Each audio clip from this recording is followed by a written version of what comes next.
നിങ്ങൾക്ക് മറക്കാൻ കഴിയാത്ത ഒരാളെക്കുറിച്ച് ഓർത്ത് വിഷമിച്ചിരിക്കുകയാണോ? അവരിൽ നിന്ന് എങ്ങനെ മുന്നോട്ട് പോകാമെന്നറിയില്ലേ? എങ്കിൽ ഈ വിശകലനം നിങ്ങൾക്കുള്ളതാണ്. ശരി, നമുക്ക് നേരെ കാര്യത്തിലേക്ക് കടക്കാം. ഈയൊരു ചോദ്യം ഇത് നിങ്ങളെ വല്ലാതെ അലട്ടുന്നുണ്ടോ? ചിലപ്പോൾ അതൊരു പഴയ പ്രണയമായിരിക്കാം, അല്ലെങ്കിൽ നിങ്ങളുടെ ജീവിതത്തിൽ ഭയങ്കരമായി സ്വാധീനിച്ച മറ്റൊരാളാകാം, അല്ലേ? കാരണം എന്താണെങ്കിലും അവരുടെ ഓർമ്മകൾ അത് നിങ്ങളുടെ മനസ്സിനെ എങ്ങനെ കാർന്നു തിന്നുന്നുണ്ടോ? അതായത് ഇത് വെറുമൊരു ഫീലിംഗ് അല്ല. ഇതെങ്ങനെ നിങ്ങളുടെ പഠിത്തത്തെ ബാധിക്കുന്നു, ജോലിയിൽ ശ്രദ്ധിക്കാൻ പറ്റുന്നില്ല, ചുരുക്കി പറഞ്ഞ നിങ്ങളുടെ ജീവിതം തന്നെ ഒരുതരം സ്റ്റക്കായിപ്പോയി. അപ്പോ എന്തുകൊണ്ടാണ് ഒരാളെ മറക്കാൻ ഇത്ര പാട്? ഇതിനൊരു കാരണമുണ്ട്. വളരെ സിമ്പിളാണ്, പക്ഷെ നമ്മൾ അധികം ചിന്തിക്കാത്തൊരു കാര്യമാണത്. അതെന്താണെന്ന് വെച്ചാൽ, നിങ്ങൾ അവരുടെ ഫ്രീക്വൻസിയിലാണ് ജീവിച്ചുകൊണ്ടിരിക്കുന്നത്. എന്താ ഈ ഫ്രീക്വൻസി എന്ന് പറഞ്ഞാൽ? അതായത് നിങ്ങളുടെ മനസ്സിന്റെ റേഡിയോ ആ ഒരാളുടെ സ്റ്റേഷനിലേക്ക് മാത്രം ട്യൂൺ ചെയ്തു വെച്ചിരിക്കുകയാണ്. അപ്പോൾ പിന്നെ വേറെന്താ കേൾക്കാൻ പറ്റുക? നിങ്ങളുടെ ഓരോ ചിന്തയും വാക്കും പ്രവൃത്തിയും എല്ലാം കൺട്രോൾ ചെയ്യുന്നത് ആ ഫ്രീക്വൻസിയാണ്. ഒന്നാലോചിച്ചു നോക്കിയേ, ആ വ്യക്തിക്കു പകരം നിങ്ങളെ ശരിക്കും മോട്ടിവേറ്റ് ചെയ്യുന്ന വലിയ സ്വപ്നങ്ങളുള്ള ഒരാളായിരുന്നു നിങ്ങളുടെ കൂടെ ഉണ്ടായിരുന്നതെങ്കിലോ? നിങ്ങളുടെ ലൈഫ് തന്നെ വേറെ ലെവലായേനെ, അല്ലേ?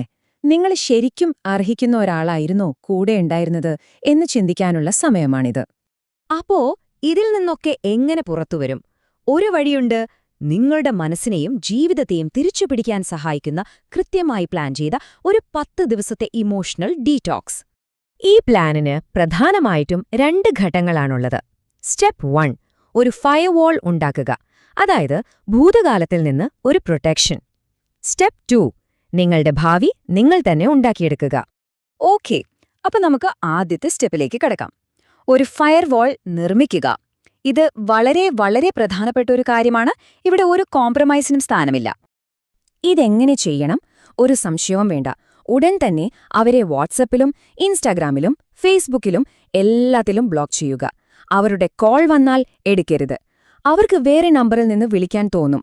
അതുകൊണ്ട് അറിയാത്ത നമ്പറുകൾ ജസ്റ്റ് ഇഗ്നോർ ചെയ്യുക.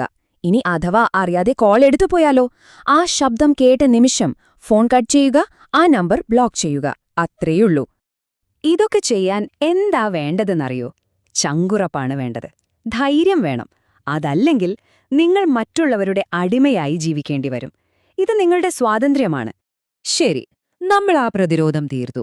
ഇനി നമ്മൾ വെറുതെ ഇരിക്കുകയല്ല, പകരം പുതിയൊരു ജീവിതമുണ്ടാക്കാൻ പോവുകയാണ്. അപ്പോ ഏറ്റവും പ്രധാനപ്പെട്ട ചോദ്യം ഇതാണ്: എങ്ങനെ നിങ്ങൾ പുതിയൊരാളായി മാറും? പുതിയൊരാളാകാൻ ചില വഴികളുണ്ട് കേട്ടോ. നിങ്ങളുടെ ഡെയിലി റുട്ടീൻ അത് കംപ്ലീറ്റ് ആയിട്ടങ്ങ് മാറ്റുക.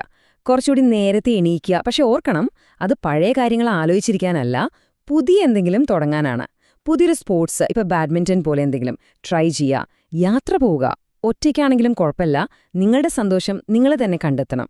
പിന്നെ നിങ്ങളുടെ ജീവിതത്തിലെ ലക്ഷ്യങ്ങൾ എന്തൊക്കെയാണെന്ന് ഒരു പേപ്പറിൽ വലുതായി എഴുതി എന്നും കാണുന്നൊരു സ്ഥലത്ത് ഒട്ടിച്ചു വയ്ക്കുക. ഇനി മുന്നോട്ടു പോകാൻ നിങ്ങൾക്ക് മുന്നിൽ 2 വഴികളുണ്ട്. ഒന്ന്, നിങ്ങളെ ശരിക്കും മനസ്സിലാക്കുന്ന നല്ലൊരു പുതിയ വ്യക്തിയെ കണ്ടെത്തി ഒരു പുതിയ ജീവിതം തുടങ്ങാം. അല്ലെങ്കിൽ രണ്ടാമത്തെ വഴി, മറ്റാരെയും ആശ്രയിക്കാതെ നിങ്ങളുടെ സ്വന്തം കാര്യങ്ങളിൽ കരിയറിൽ ഫോക്കസ് ചെയ്ത് വൻ വിജയങ്ങൾ നേടുക. നിങ്ങൾ ഏത് വഴി തെരഞ്ഞെടുത്താലും ഒന്നോർക്കുക, ഈ യാത്രയുടെ അവസാനം നിങ്ങൾക്ക് കിട്ടുന്ന ഏറ്റവും വലിയ സമ്മാനം നിങ്ങളുടെ വിജയമാണ്. അത് തന്നെയാണ് അവർക്കുള്ള ഏറ്റവും നല്ല മറുപടിയും. അതായത് നിങ്ങളുടെ ലുക്കിലും നിങ്ങളുടെ അറിവിലും നിങ്ങളുടെ മൂല്യത്തിലും നിങ്ങൾ അത്രയേറെ ഉയരണം. അവർക്ക് പിന്നീട് എത്തിപ്പിടിക്കാൻ പോലും പറ്റാത്തൊരു ലെവലിലേക്ക് നിങ്ങളെത്തണം. അതുകൊണ്ട് അവർക്കുള്ള മറുപടി വാക്കുകൾ കൊണ്ടല്ല കൊടുക്കേണ്ടത്, നന്നായി ജീവിച്ചു കാണിച്ചു കൊടുക്കുക. അത് മതി. ഓക്കെ, അപ്പോൾ വഴികളെല്ലാം നിങ്ങളുടെ മുന്നിലുണ്ട്. ഇനി ഒരൊറ്റ ചോദ്യമേ ബാക്കിയുള്ളൂ: നിങ്ങളുടെ പുതിയ ജീവിതം അതെങ്ങനെയായിരിക്കും? അത് തീരുമാനിക്കേണ്ടത് നിങ്ങളാണ്.